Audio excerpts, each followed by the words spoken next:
부르심을 받고 기도하면서 이 본문이 다가와서 본문을 묵상하는 중에 행복한 사람들의 행복한 교회라는 주제로 말씀을 준비해 가지고 여러분들 앞에 섰습니다. 조금 전에 그 시편 133편을 교독문에 넣어달라고 해서 여러분들과 함께 교독을 하도록 했는데, 제가 참 좋아하는 말씀입니다. 어느 정도 좋아하느냐 하면, 저에게 하나밖에 없는 아들 결혼식 때 저에게 주례를 부탁을 했어요. 누가요? 저의 아들이. 아들과 며느리 될 아이가 저한테 주례를 부탁을 했을 때 기도하던 중에 그 말씀을 본문으로 삼아서 제가 결혼 주례 설교를 할 정도로 그 말씀을 그렇게 좋아합니다. 제가 지금까지 목회를 해오고 내려놓으면서 가장 중요한 것이 뭘까? 시편 133편이라는 생각을 했어요. 정말 하나님이 그토록 원하시는 것이 무엇일까? 우리가 하나 되는 것이다.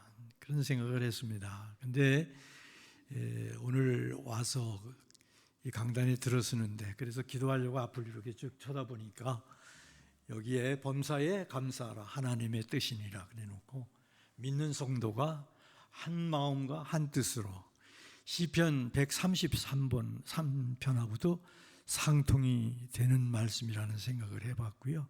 오늘 본문과도 상통하는 말씀이다, 그런 생각을 하면서 사실은 은혜를 끼치러 와서 제가 은혜를 받았습니다. 할렐루야. 얼마나 감사한지 몰라요. 저는 교회는 하나님의 꽃밭이다, 그렇게 생각을 하고, 제게 맡겨주신 영혼들은 하나님의 꽃이다, 그런 생각을 가지고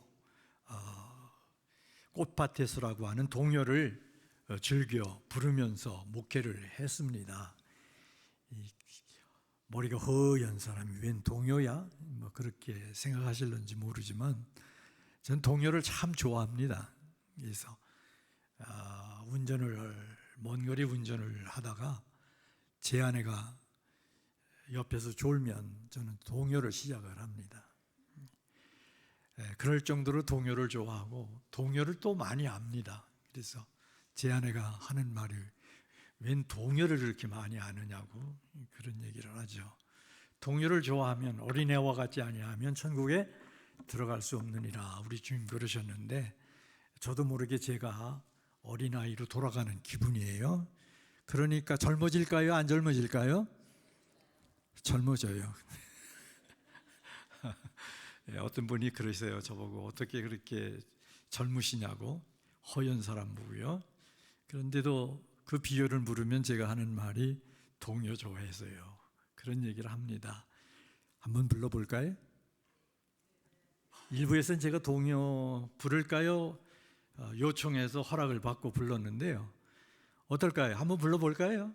꽃밭에서. 꽃밭에서. 이게 사실은 오늘 전하는 설교하고 굉장히 상통하는 부분들이 있습니다.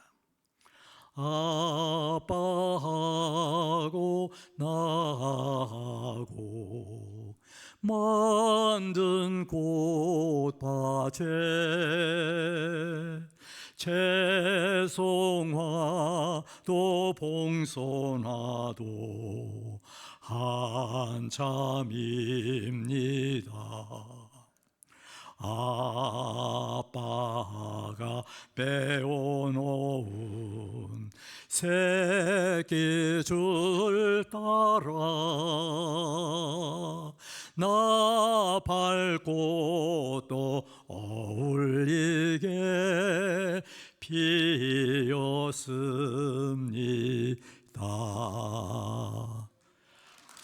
아멘. 야, 일부에는 박수를 안 쳐줘서 제가 박수 쳐달라고 그랬는데 여러분들은 박수를 쳐주시네요. 아멘은 아니지만 박수를 쳐주실 만하지 않나 생각을 해봤어요. 그렇게 노래하며 섬기던 목양을 내려놓은 지 5년째가 되던 10월 그 어느 날이었습니다. 저희 교회 권사님 한 분이 제게 이런 카톡을 보내오셨어요. 목사님, 저는 오늘도 하나님의 꽃밭에서 하나님 아빠하고 하나님의 꽃밭을 가꾸다가 잠시 쉬고 있는데 목사님이 종종 불러주시던 꽃밭에서가 떠오르며 목사님이 생각나서 이렇게 카톡을 드립니다.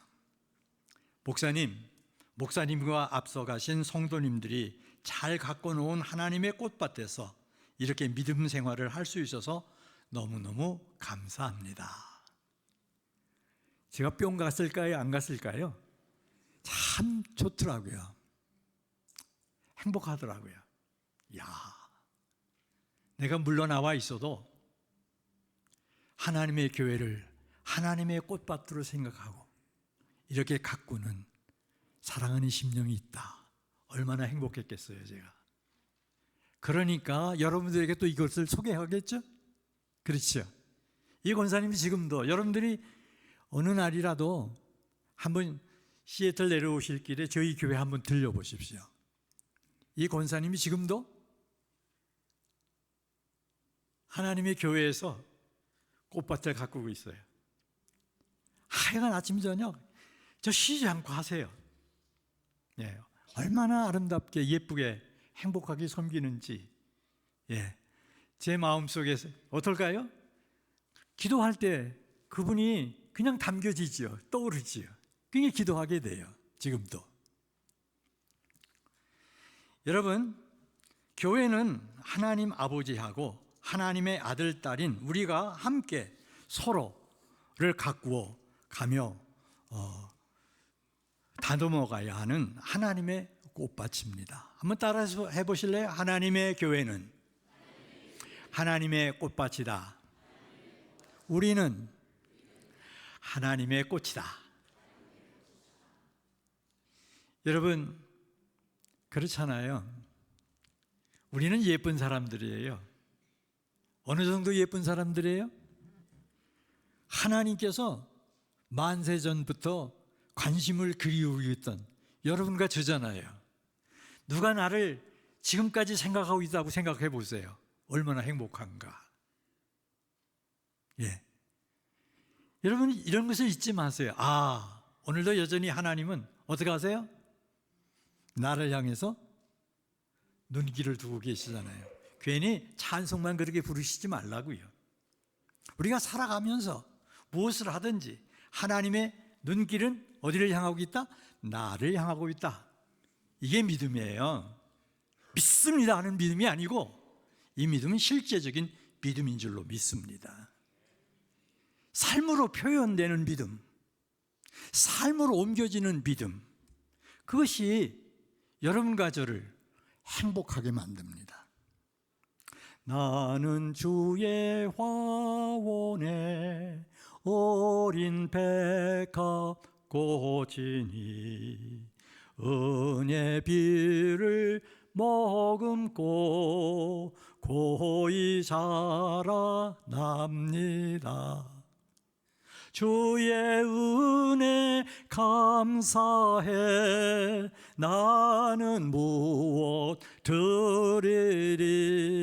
여러분, 오늘 아침에도 저는 일어나자마자 이 어린 찬송을 불렀어요. 내가 비록 나이 들어서 걷는 것이 현치 않고 말하는 것이 어눌해진다고 해도 여전히 나는 주의 화원에 뭐예요? 꽃이다. 여러분 꼭 기억하세요. 하나님 앞에서는 여러분과 저는 누구예요? 어린 하나님의 꽃입니다. 주님은 말씀하시잖아요. 어린아이와 같지 아니하면 하늘나라에 들어갈 수 없댔었어요. 우리 하나님이 부르시는 그날까지 여러분과 저는 하나님의 꽃밭에 심겨진 하나님의 꽃이다. 좀 이런 신앙 고백을 가지고 살아가면 얼마나 좋을까, 그런 생각을 해봅니다. 본문은 이렇게 시작하지요. 함께 앞부분만 그 쉬우니까 외울 수도 있지 않겠나 생각을 해봐요. 이스라엘이여 너는 행복자로다. 뭐라고 그랬어요? 이스라엘이여 너는 행복자로다. 이스라엘이 누구예요? 영적으로 생각하면 여러분과 제가 이스라엘인 줄로 믿습니다. 이 말씀은 그런 의미에서 보면 예수를 믿고 구원을 얻은 여러분과 저에게 하나님이 하신 말씀이에요. 믿으십니까? 자, 여러분과 저는 구원을 얻었어요. 근데 구원을 얻은 사람, 그것을 일컬어서 뭐라고 그러냐? 행복자라고 말씀하세요. 누가 선언하시는 거예요? 하나님이 선언하시는 거예요. 한번 옆에 앉은 분들하고 한번 인사 한번 해보실까요?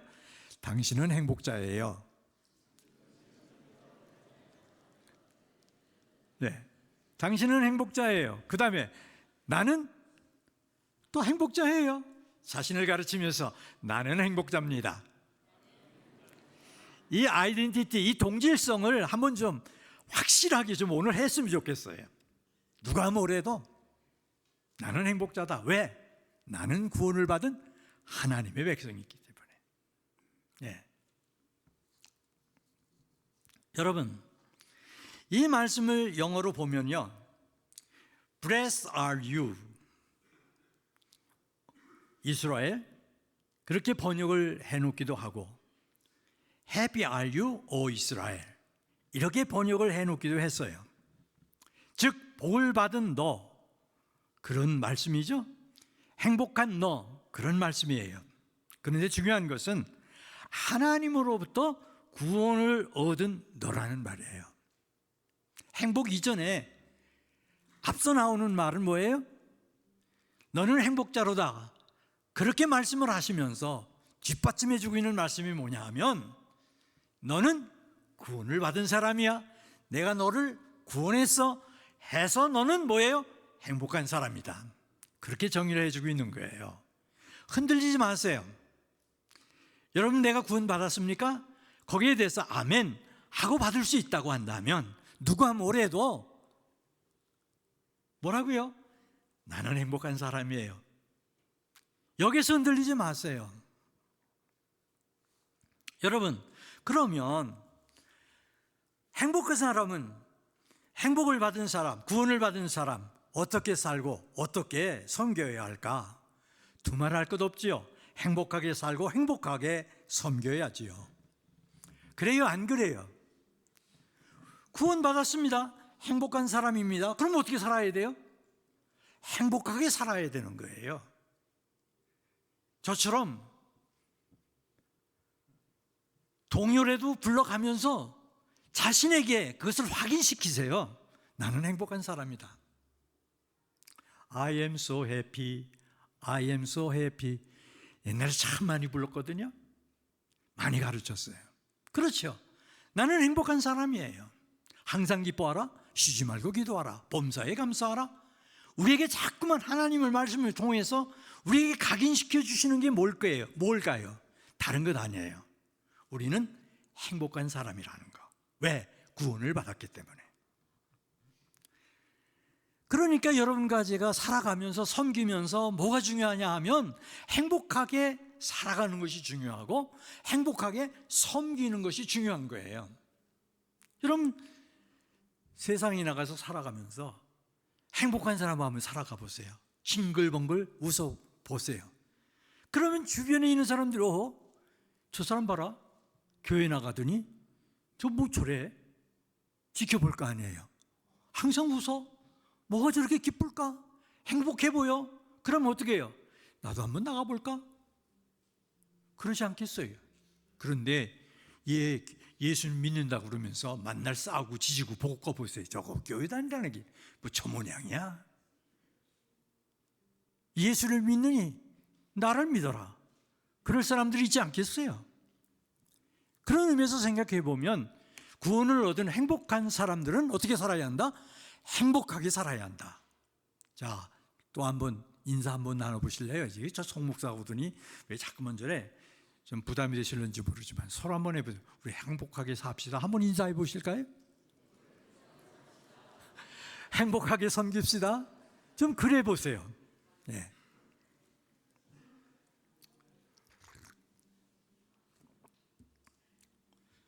그래서 여러분, 구원을 얻은 우리가 그렇게 행복하게 살고 행복하게 섬기는 그 모습이 뭐나? 뭐 우리가 성령의 9가지 열매를 달달달달달 외고 뭐 그러죠. 그러나 우리 주님이 이렇게 말씀을 하신 것을 여러분들의 마음에 꼭 담으세요. 마태복음 7장 20절이죠. 예수님이 이렇게 말씀을 해요. 그의 열매로 그들을 알리라. 저는 이렇게 생각을 해봐요. 하여간 믿음으로 구원을 얻은 여러분과 제가 행복자라고 했으니까 하여간 행복하게 살아가는 거, 조금 전에 말씀드린 대로 성령 9가지 열매가 이 한마디 속에 다 담겨 있지 않나, 그런 생각을 해보는 거예요. 뭐예요? 행복한 삶을 살아가는 거, 행복하게 살아가는 거예요. 참 목사님 멋있어요. 난 자꾸만 제 마음에 이게 담겨져요. 범사에 감사라, 하나님의 뜻이니라, 믿는 성도가 한 마음과 한 뜻, 여기 다 담기는 거예요. 그렇죠? 모든 게 다 담기는 거야. 가만히 음미해 보니까, 또 쳐다보면서 또 생각하니까 모든 게 저 안에 다 담겨 있는 거예요. 행복한 사람으로 한 마음과 한 뜻을 이루어 가다 보면 뭐예요? 거기에 감사가 없이는 안 되잖아. 감사가 없이는 안 된단 말이에요. 이게 다 담겨 있어요. 아주 참 멋져. 우리 김현 목사님, 난 멋진 줄 오늘 새삼 느꼈어요. 본래 멋있는 줄은 내가 아셨는데 내가 부러웠어요. 저 목사님 기도 헌줄하지, 얼굴도 그냥 얼마나 잘생긴 데다가 너 하얗지, 나는 얼굴이 검티티한데. 그런데 보니까 너무 멋져요. 여러분 꼭 기억하세요. 행복한 사람은 뭐예요? 한 마음 한 뜻, 그 다음에 뭐예요? 범사에 감사. 다 담겨 있는 거라 내가 보니까.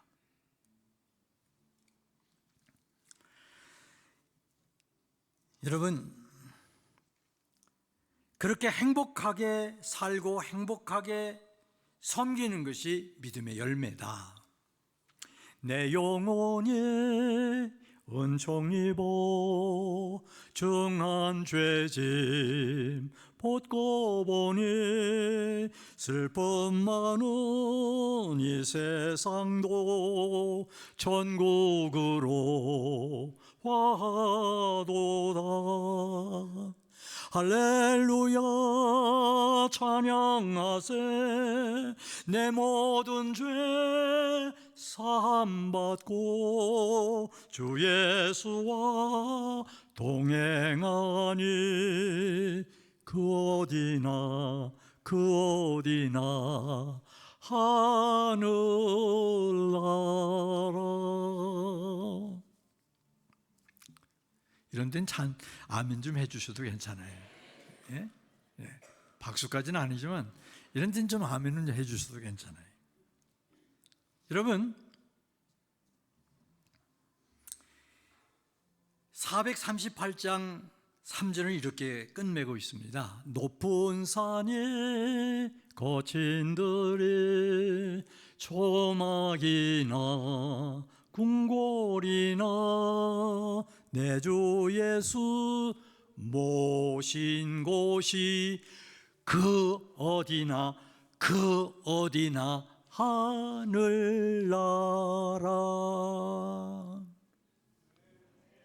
여러분, 제가 부부싸움 할까요? 안 할까요? 여기 제 안에 앉아 있어요. 제가 처음 부부싸움을 한 적이 있어요. 저 사람 결혼하고 나서 처음 부부싸움을 했는데, 차려줄 것도 다 차려주대요. 저녁을 다 차려다가 제 앞에다 놓더니만 같이 밥을 먹지 않고 방으로 싹 들어가더니 문을 탁 잠궈버려요. 성경 말씀이 딱하게 다가와요. 기도하는 외에는 별방하랬어요? 안 해랬어요? 기도할 때는 별방하랬어요. 그러나 그 외에는 별방하지 말라. 해가 지기 전에 비운을 품지 말라. 그런 말씀이 있잖아요. 이 목사에게 그 말씀이 딱 다가오는데 큰일 났어요. 밥을 먹기는 먼저 다 먹었어요. 와서 문을 놓고 해도 그냥 누워서는 들은 척도 안 해요. 큰일 났어요. 용서를 받아야 되겠는데, 화해를 해야 되겠는데. 비상수단을 썼죠. 내가 유리창 깨 이거 창문 깨고 들어갈 거야. 그에게는 문을 열어주대요. 그래서 제가 가서 화해를 했던 기억이 나요. 저도 감정이 상하고 기분이 안 좋을 때도 있고 기분을 망하게 할 때도 있겠죠. 상하게 만들 때도 있고요. 그런데 내가 누구라고요? 구원받은 행복자라니까요. 그러니까 행복의 조성자로 살아가야 되겠죠. 그래서 화해하고 다시 또 가는 거죠. 또 싸움할까요? 또 하죠. 그렇지만 중요한 것은 뭐겠죠? 주 안에서 화목하고 풀어가는 것이 중요한 줄로 믿습니다. 이 말씀 드리고 싶은 거예요. 우리가 한 교회에서 같이 섬겨갈 때 상하는 게 왜 없겠어요? 그러나 중요한 것은 나는 구원받은 누구라고요? 행복자다. 행복의 조성자라는 거예요. 할렐루야. 그러니까 어떻게 해요? 오래 가지 말고 풀어가야 되겠죠? 화목한 사람으로 살아가야지 행복하잖아요. 이 찬송이 뭐라고 그래요? 초막이나 거친들이 초막이나 궁궐이나 내 주 예수 모신 곳이 그 어디나 조건, 여러분 삶의 조건, 삶의 환경이 어떠하든지 어디라는 말씀이냐 하면 거기가 구원 얻은 예수 믿고 행복해진 여러분들의 삶의 터전, 행복한 장소가 되어야 한다고 찬송해 주고 있는 거예요. 그러니까 찬송만 하면서 가면 안 돼요. 어떻게 해요? 행복한 분위기, 그런 환경을 여러분과 제가 만들어 가야 된다는 찬송이죠. 여러분, 하늘나라는 구원의 복이 있기 때문에 행복한 곳입니다. 뭐가 있어서? 구원의 복이 있어서 행복한 곳. 그래서 예수님은 누가복음 17장 20절에서 하나님의 나라는 너희 안에 있느니라 라고 말씀하셨잖아요. 무슨 말씀일까? 예수 믿고 구원을 얻은 사람 안에 하나님의 나라가 이미 있다, 그런 말씀이에요. 자신들의 가슴에 손을 얹고 한번 고백해 볼까요? 자, 구원 얻으셨죠? 따라해 봅니다. 따라해 보고선 따라하지 않고서는 손해 보지 마세요. 손에 얹고 따라해 보세요. 내 안에 하나님의 나라가 있다. 누구의 말씀이에요? 우리 주님의 말씀이에요. 나를 믿는 자에게는 뭐에게? 그 안에 하나님의 나라가 있다고 우리 주님이 말씀하셨어요. 저의 말이 아니에요. 그런데 여러분, 이 찬송을 부르면서 저 미래에 가서 천국에, 죽은 다음에 천국에 가서 있을 거를 생각하면서 이 찬송을 보통 부르잖아요. 근데 아니라는 거예요. 오늘 내가 여기 살면서 이 찬송을 부르면서 형편과 천지 환경 상관없이 천국은 어디 있어요? 내 안에 있다. 주 안에 있는 나에게 딴 근심이 있으랴. 이 찬송 한 절을 부르면서 뭐예요? 내 속에 담겨있는 엄습해오는 모든 불안함, 걱정, 염려가 뭐예요? 물리쳐져야 되잖아요. 그렇죠? 주 안에 있는 나에게 딴 근심이 있으랴. 아멘. 이러면서 가야죠. 그러면서 물리쳐야죠. 여러분, 이스라엘이 430년 동안 노예로 애굽에 묶여 있었어요. 그런 이스라엘이 고통 중에 탄식하며 부르짖는 것을 하나님이 들으시고 불쌍히 여기셔서 모세를 불러 세우셨지요. 그리고 유월절 역사를 통해 이스라엘을 애굽에서 구원해내시고 40년 동안, 자그마치 40년 동안 고난의 힘든 행군 광야 시련을 경험하게 하셨어요. 그러면 이스라엘을 구원하신 하나님이 곧바로 가나안 땅으로 직행하게 하시지 않고 왜 이스라엘을 40년 동안 광야에 두시고 고난을 겪게 하셨을까? 성경적인 지식을 가지고 이렇게 동원해서 이것을 풀려고 그러지 마시고 아주 단순하게 한번 생각해 보세요. 도대체 그 목적과 그 뜻이 어디에서 구원하셨으면 그냥 직행 가나안이지 왜 광야에서 그 시험과 고통과 시련을 다 다 겪게 하셨을까? 도대체 그 목적이 어디 있었을까? 저는 이스라엘의 행복이 가나안이 아닌 하나님의 구원에 있다고 하는 것을 그들로 하여금 경험토록 해 주시려고 광야 40년 동안 고통과 시련과 역경을 경험하게 하셨다. 저는 그렇게 받아들여요. 그래서 본문을 통해 이스라엘 백성들이 어디 있느냐, 구원을 받은 백성, 행복한 자가 어디 있느냐, 그런 이 말씀, 오늘 본문을 말씀해 주시는 것을 가만히 상고해 보면 이 말씀이, 자, 질문 던집니다. 가나안 땅에 들어간 이스라엘에게 주신 말씀이죠. 손 들어보세요. 이야, 우리 목사님 훈련 잘 시키셨네요. 그럼 두 번째, 이스라엘이 가나안에 들어가기 전에 주신 말씀이다. 손 들어보세요. 손 들어보면 신뢰가 될 거예요. 아멘 하세요. 믿으시면. 대답 안 하시는 분들은 뭐야? 아까도 반응이 없으셨고 지금도 반응이 없으시면 뭘까? 이 본문 말씀은요, 이스라엘이 지금 가나안, 젖과 꿀이 흐르는 가나안 땅에 들어가기 직전, 아니 이스라엘 백성이 이제 가나안 땅 정복을 위한 전쟁을 해야 하는 그 사건을 앞에 두고 하신 말씀이에요. 전쟁을 완성하지 않았어요. 젖과 꿀이 흐르는 가나안 땅에 들어가지 않았어요. 지금 건너편 저기 가서 싸울 것을 생각하니까 걱정과 근심과 염려가 가득해요. 두려움이 있어요. 그런 이스라엘 백성들을 향해서 하시는 말씀이 뭐예요? 너희는 행복한 사람들이야. 왜? 구원을 얻었기 때문에. 구원을 얻었기 때문에.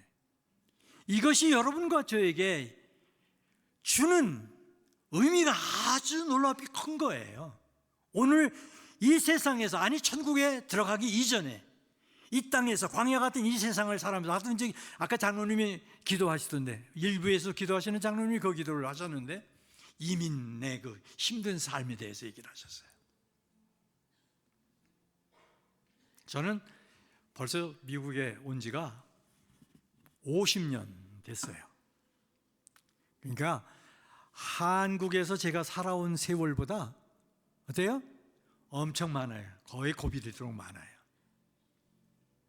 예. 제가 30대에 공부하러 미국에 왔으니까, 30대일 때에. 그러니까 엄청나죠? 세월이 많이 갔어요. 여러분, 이스라엘이 광야 40년을 살아요. 구원 얻은 후에. 근데 약속하신 그 땅에 들어가기 전에 주님은 말씀하시는 거예요. 야, 가나안 땅에 들어갔기 때문에, 밟았기 때문에 행복자가 아니라 너희들은 구원을 받았기 때문에 행복. 어디에 초점을 맞춰요? 구원이라는 사건에 초점을 맞추고 있는 거예요. 그래서 그 말씀을 우리에게 적용을 하면 오늘 이 자리에 앉아있는 우리 모두가 천국에 가기 전에 이미 뭐가 됐어요? 행복한 사람으로 하나님께서 확정하셨다는 거예요. 그런데도 아멘이 아니네. 우리의 공로 아니잖아요. 이미 구원은 받아놨어요. 우리는 행복한 사람이에요. 그러니까 중요한 포인트는 뭐냐면 이 행복을 여기서 내가 누릴 수 있어야 된다는 거죠. 이것을 누릴 수 있어야 여러분의 심령에, 내 마음속에 주님께서 주시는 뭐가 자리할 수 있나? 평안이 자리할 수 있는 거예요. 내가 얻을 이김도 누구에게 달렸어요? 주님께 달렸지만 그것은 이미 뭐예요? 확정된 거예요. 믿으시기 바랍니다. 하나님은 이스라엘을 애굽에서 구원해내시고 젖과 꿀이 흐르는 가나안 땅을 약속하셨는데, 다시 강조합니다. 여러분, 젖과 꿀이 흐르는 약속의 땅 가나안, 거기는 아유 좋다, 그렇게 생각만 되는 거예요. 밟을 수도 있고 못 밟을 수도 있어요. 왜? 가나안 전쟁을 통해서 쓰러져 갈 사람들도 있으니까. 그러나 하나님이 약속한 그 행복은 이미 나의 것이에요. 그리고 내가 이 세상을 떠날 때 어디로 연결이 돼요? 하나님의 나라로 연결이 되는 거예요. 믿으십니까? 예. 나 가나안 땅 귀한 성에 들어가려고. 여러분, 내 무거운 짐 벗어버렸네. 그런데 이 찬송을 가끔씩 부르다 제가 그런 생각을 해요. 이미 나는 다 약속받아서 가서 있는데 뭐 짐 벗어버렸네가 아니라 지금 누리고 있는데, 지금 죄의 짐 지고 있어요? 없잖아요. 다 벗어던졌잖아요. 십자가의 은혜로. 여러분, 저는요 그 사울의 이야기를 하면서 가끔 은혜를 받아요. 읽으면서도, 생각을 하면서도. 이 본래 사울 어떤 사람이죠? 스데반이 예수님을 믿고 전한다는 이유로 돌에 맞아 죽을 때 증인을 섰던 사람이죠. 그 정도로 예수님을 싫어했어요. 아예 예수 믿는 사람들은 꼴 보기 싫어서 모조리 잡아 죽여야 되겠다. 그래서 제사장에게 가서 공문을 받아가지고 저 다메섹에 도망가서 있는 모든 그리스도인들을 다 끌고 와서 죽여야 되겠다. 그리고 다메섹으로 가던 그 길 위에서 부활하신 예수님을 만나요. 예수님이 그에게 나타나요. 사울아, 사울아. 그 사건으로 인해서 바울 사도가 회심을 하죠. 그리고 복음을 전하는 이 일에 전력합니다. 그렇게 복음을 들고 저 빌립보까지 가서 복음을 전하다가 하여간 붙들려서 하여간 죽을 정도로 두들겨 맞고 감옥에 갇히죠. 착고에까지. 착고 아세요? 이거는 저 춘향전을 보신 분들은 아는데, 춘향전. 착고라는 것이 잘 모르시겠으면 오늘도 가셔서 한번 그 춘향전 한번 보세요. 거기 보면 춘향이가 착고에 채워져서 다 걸리는 게, 이렇게 목에다가 뭘 이렇게 채워가지고 쭉 해. 이건 꼼짝 못합니다. 눕지도 못하고 그냥 이러고 있어야 돼요. 이러고. 근데 한번 생각해 보세요. 바울 사도가 신라가 두들겨 맞았어요. 죽을 정도로 두들겨 맞았어요. 얼마나 아팠겠어요. 아구구구구구구. 아이고구구구구. 뭐 움직이지도 못하지만 얼마나 쑤시고 아팠을까요?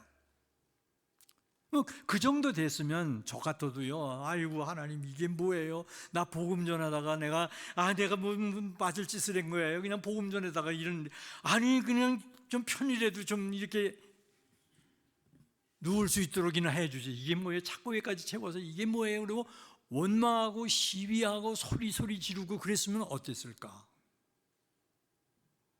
아마 죄수들이 간수들이 그랬어요. 야, 예수를 믿으려면 제대로나 믿지. 그게 뭐냐? 아니면 우리 같이 믿지 말든지 뭐 이러지 않았겠나 싶어요. 하여간 그러나 저러나 이들은 그 아픔 속에서 신음하고 소리 지르지를 않았다네요. 저는 이 말씀이 너무너무 좋아요. 저들이 기도하고 찬송을 했는데 이 말씀이요, 죄수들이 듣더라. 그러니까 우리가 예수를 믿고 행복한 사람이 되었는데 믿음의 삶을 살아가면서 시련과 고통과 역경을 당할 때에 신음하고 고통하지 말고 뭐 해야 된다는 거죠? 바울과 실라처럼 기도하고 찬송하면 죄수들이 듣는 것처럼 우리 주변에 있는 믿지 않는 사람들이 듣고 은혜 받지 않겠나. 그리고 거기에 하나님의 놀라우신 역사가 일어나지 않겠나. 할렐루야. 그런 의미에서 하나님은 우리에게 뭐라고 말씀하시나? 항상 기뻐하고 범사에 감사하라고 하신다. 그런 생각이 드는 거예요, 저한테는요. 어떻든 간에 바울과 실라가 그렇게 거기서 기도하고 찬송을 했는데 하나님이 어떻게 하시나? 역사하셨잖아요. 옥토가 흔들리며 옥문이 열렸어요. 그리고 옥절이 와서 엎디며 하는 말이, 내가 어떻게 하여야 구원을 얻으리까? 주 예수를 믿으라. 그리하면 너희 집이 구원을 얻으리라. 그렇게 말씀하셨잖아요. 저는 이 말씀을 제 인생에서, 예수 믿고 나서 제 인생에서 잊지 못하는 말씀이에요. 주 예수를 믿으라. 그리하면 너와 네 집이 구원을 얻으리라. 초등학교 2학년 때 전도 나온 대학생들이 딱지 접을 종이가 아닌 전도지를 주는데, 쪽복음 또 전도지 이런 것들 하나씩 주는데 내 눈에 그게 뭐로 보였는지 아세요? 딱지 접을 종이로 봤어요. 야, 저거 딱지 집으면 좋겠다. 왜냐하면 제가 어렸을 때는요, 종이가 없었습니다. 종이가 어느 정도 없었느냐 하면 화장실에 가지고 가서 쓸 종이도 없었어요. 제 나이쯤 되신 분들은, 저 시골 속에서 사신 분들은 좀 저게 무슨 얘기인지 아는데, 젊은 분들은 그게 무슨 얘기인지 모를 거예요.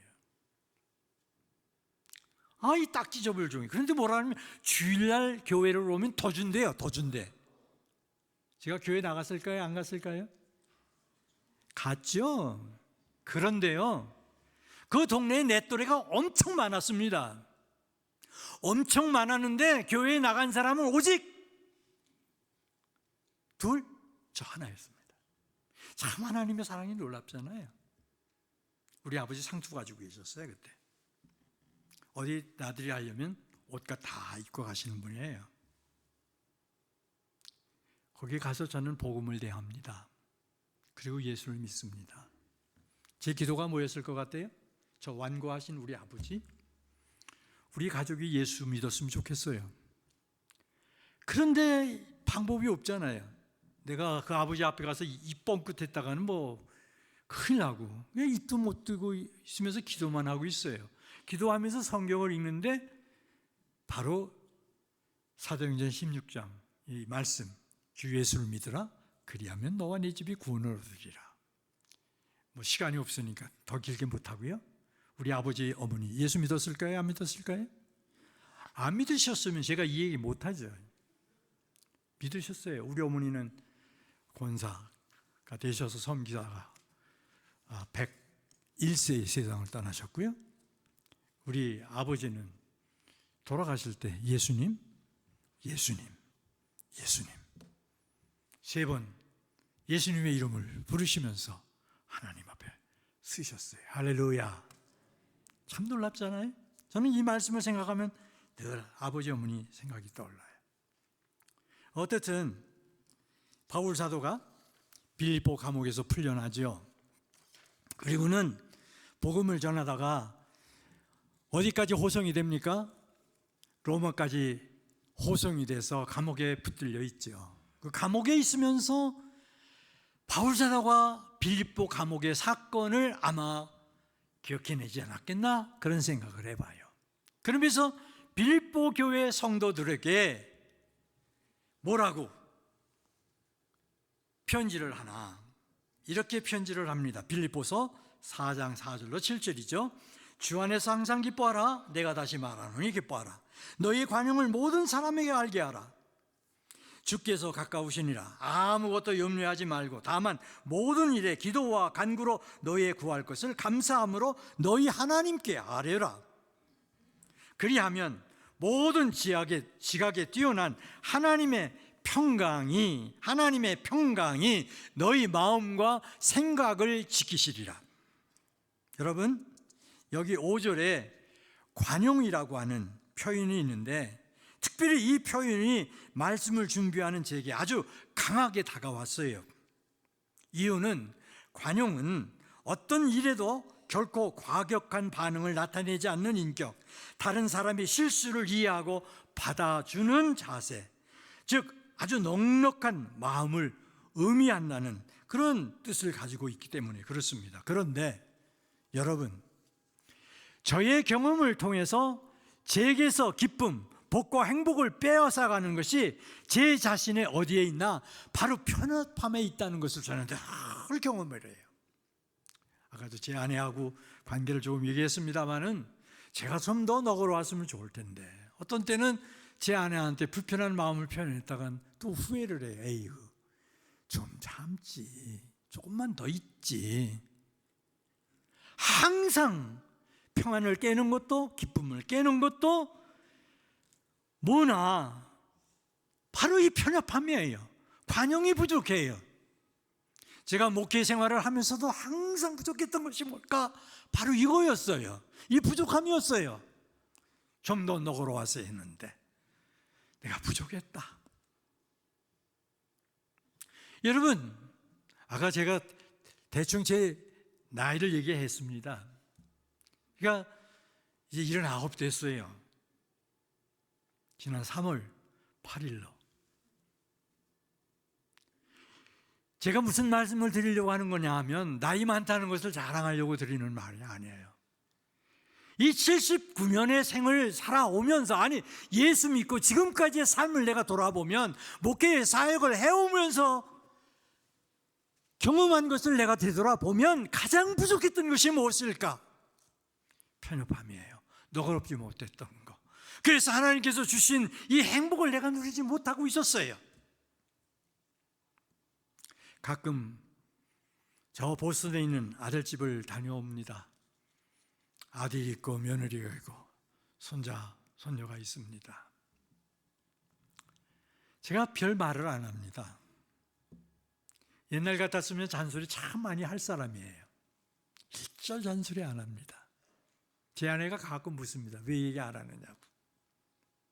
때가 되면 깨달아 알겠지. 위에서 기도해야지. 그게 제 대답이에요. 지금 몰라요. 아무리 얘기를 해도. 도리어 그들로 하여금 불안하게 만들어요. 아버지 오시면 또 잔소리 하겠지. 그러지 않겠어요? 그러니까 제가 뭐라고 그러냐면 기도합니다. 하나님 돌아봐 주세요. 불쌍히 여겨주세요. 여러분, 십계명은 두 부분으로 요약되지죠. 그렇죠? 첫째는 부분은 네 가지 내용, 하나님과 우리와의 관계예요. 그 다음에 둘째 부분 6가지 내용은 너와 나, 즉 인간관계예요. 인간관계. 즉 행복하려면 하나님과 나와의 관계, 그리고 너와 나와의 관계를 잘 맺어가야 한다. 그런 말씀이죠. 그런데 특별히 인간관계를 잘 맺는 데 필요한 것은 뭘까? 관용이에요. 관용. 한번 시간이 갑니다마는 앞뒤 옆에 있는 분들하고 우리 너그러워집시다. 한번 인사 나눠보실까요? 우리 너그러워집시다. 너그러워져야 돼요. 너그러워져야 돼요. 여러분, 예수님은 말씀하시죠. 오리를 가고자 하는 사람에게는 심리를 가지고, 겉옷을 달라고 하는 사람에게는 속옷까지 내주고, 용서를 해도 70번씩 7번이라도 용서해라. 무슨 말씀일까? 적극적인 면에서 허물을 덮어줘라, 그런 말씀이잖아요. 왜? 아담과 하와가 범죄했을 때 부끄러움을 누가 가려줬어요? 우리 찬영대. 하나님이 가르쳐주셨어요. 이게 복음이에요. 이게 하나님의 사랑이에요. 부끄러움을 가려주시는 하나님, 우리의 허물과 죄를 가려주시는 하나님, 이게 복음의 핵심이에요. 이 복음으로 여러분과 제가 구원을 받았어요. 그래서 행복한 사람이 되었다니까요. 이거 잊지 마세요. 하나님의 너그러움, 그 관용함을 입은 사람들이 여러분과 저라니까요.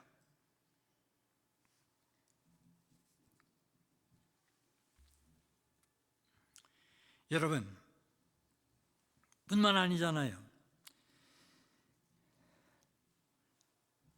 노아가 술 취해서 옷을 벗고 부끄러움 중에 있을 때 셈과 야벳이 어떻게 했어요? 뒷걸음질 쳐가서 부끄러움을 덮어줬어요. 가려워졌다. 그래서 누가? 셈과 야벳은 복을 받았어요. 그런데 그것을 덮어주지 않고 드러냈던 사람 함은 어떻더라 그랬어요? 저주를 받았더라 그러잖아요. 여러분과 제가 받은 사랑, 그렇잖아요. 십자가 피로 우리의 허물을 덮어주신 것, 그것이 우리가 받고 있는 사랑입니다. 그래서 저는 관용을, 허물과 실수를 덮어주는 사랑이라고 봅니다. 서로의 허물과 실수를 이해하고 용서하고 받아주고 덮어주지 않고는 함께 할 수가 없어요. 함께 할 수 없으니까 함께 기뻐할 수가 없습니다. 함께 행복할 수가 없어요. 그런 이유로 하나님은 바울 사도를 통해서 주 안에서 항상 기뻐하라, 내가 다시 말하노니 기뻐하라고 말하고 이어서 너희 관용을 모든 사람에게 알게 하라 라고 권하십니다. 여러분, 은퇴를 앞둔 제 마음에 찬송 257장 3절이요, 참 이상하죠? 이제 1년을 앞두고 있었어요. 내가 은퇴합니다. 교회 앞에 광고하고 1년 동안을 있는데요, 제 입에서요, 그날부터 내가 부르려고 의도하지도 않았어요. 나도 모르게 자꾸만 내 입에 담겨지면서 나오는 찬송이 있었습니다. 그 찬송이 뭐냐 하면 이런 찬송이었어요. 나 같은 죄인이 용서함 받아서 주 앞에 옳다함 얻음을 확실히 믿기는 어린 양 예수의 그 피로 속죄함 얻었네. 꼭 거기까지만, 이 찬송이 떠오르면 꼭 거기까지만, 이 찬송이 자꾸만 내 입에서 나도 모르게 자꾸 리피트 되는 거예요. 계속 또 나오고 또 나오고 또 나오고. 이상하다. 왜 이 찬송이지? 왜 이 찬송이지? 하루는 하나님 앞에 기도를 드렸어요. 하나님, 왜 이 찬송이에요? 왜 이 찬송이 이렇게 거듭해서 내 입술을 통해서 나오는 거예요? 이유가 뭐예요? 그러자 제게 다가오는 응답이 있었어요. 그것은 무엇이냐면, 제가 목회의 길을 걸을 만한 자격이 전혀 없었는데 하나님의 그 넓은 사랑, 측량할 수 없는 그 십자가의 그 크신 사랑, 그 사랑으로 저를 덮어주셔서 구원을 얻을 수 있었고, 그렇게 부족한 저를 부르셔서 제게 그 복된 목기를 맡겨주셔서 40여 년이 넘도록 목양의 길을 걸어올 수 있었다는 것을 나에게 확인시켜 주시는 하나님의 음성이었다. 깜짝 놀랐어요. 제가 그 순간. 저는 지금도 그렇습니다. 제가 한 건 아무것도 없는데 어느 날 은퇴를 하고 저희 교회 앞길을 제 아내하고 운전을 하면서 쭉 확 지나가게 됐어요. 근데 굉장히 행복한 거예요. 야, 나 같은 것을 부르셔서 목양의 길을 걸어오게 하시고, 그리고는 우리 하나님께서 저기 저 보이는 저 터에다가 포회가가 되는 저 교회 위에다가 교회를 지어서 남겨놓게 하셨구나 하는 생각을 하니까, 이 가슴이 벌렁거림이 얼마나 감사하고 감동이 오던지요. 제 아내에게 풀었어요. 여보, 당신은 지금 교회 곁을 확 지나면서 무슨 생각을 했어? 왜 여보? 나는 지나가는데 내 마음속에 나 같은 것이 뭐라고? 하나님이 부르셔서 복음을 주시고 복음을 맡기시고 복음의 사역을 섬겨오시다가 이렇게 아름다운 교회를 저터 위에 세우게 하시고 많은 영혼들이 찾아와서 하나님께 예배하며 찬송하게 하시는지 생각하니까 아이고, 눈물이 나도록 감사하고 기쁘네. 그렇게 고백을 했어요. 자, 여러분, 아까 목사님이 불렀던 앞으로 부를 마지막 찬송으로 선택한 이 찬송이 있는데요. 내 마음속에 참된 평화이네, 주 예수가 주신 평화, 시험 닥쳐와도 없어지지, 흔들리지 않아. 제가 옛날 찬송하고 자꾸 혼동을 하는데 혼자 부르면 제 아내가 꼭 수정을 해주는데도 또 실수를 하네요. 예. 흔들리지 않아 귀하다 이 평안아 주가 항상 계셔 내 마음속에 주가 항상 계셔 기쁘다. 여러분, 이 찬송을 제가 얼마나 좋아했는지 학생부가 맡겨졌을 때도 이 찬송을 부르고 어디 가서 저에게 특송 부탁이 오면 이 찬송을 부르고 이 찬송밖에 없어요. 제가 지금도 여전합니다. 왜요? 나는 구원받은 행복한 사람으로 나의 주어진 삶을 살아가고 있기 때문에. 사랑하는 여러분, 여러분들이 누구라고요? 여러분은 구원 얻은 행복한 사람들이에요. 여러분들에게 하나님께서 하나님의 꽃밭을 만드시고 꽃밭을 나와 함께 가꾸자고 하나님 아빠께서 여러분들에게 권하고 계세요. 함께 행복한 사람들로 행복한 교회를 갖고 가자고 하나님 아빠께서 여러분들을 세우시고 구원하셔서 구별하시고 함께 하도록 도우신 줄로 믿습니다. 모쪼록 행복한 사람들의 행복한 교회 밴쿠버 중앙교회를 이루셔서 지나가는 사람들, 함께하는 사람들, 모든 사람들이 저기에 행복이 있다고 찾아오는 이 역사를 통해서 여러분의 교회가 더욱 행복해질 수 있기를 주 예수 그리스도 이름으로 간절히 축복합니다. 존귀하신 아버지 하나님 감사합니다. 허물 많고 죄 많은 실수 많고 보잘것없는 저를 이 귀한 전에 세우셔서 말씀을 나누게 하셨습니다. 그렇습니다. 여기에 함께한 모든 이들이 구원을 경험한 행복한 사람들인 줄로 믿습니다. 하나님 아빠와 하나님의 교회를 행복하게 이루어가게 하시되 꾸며가게 하시고 가꾸어가게 하시되 아버지 하나님 아직도 구원의 도리를 깨닫지 못하고 있는 영혼들까지 품으시어서 행복한 사람들로 행복을 함께 나누는 은혜가 있도록 축복해 주옵소서. 예수님의 이름으로 감사하며 기도드립니다. 아멘.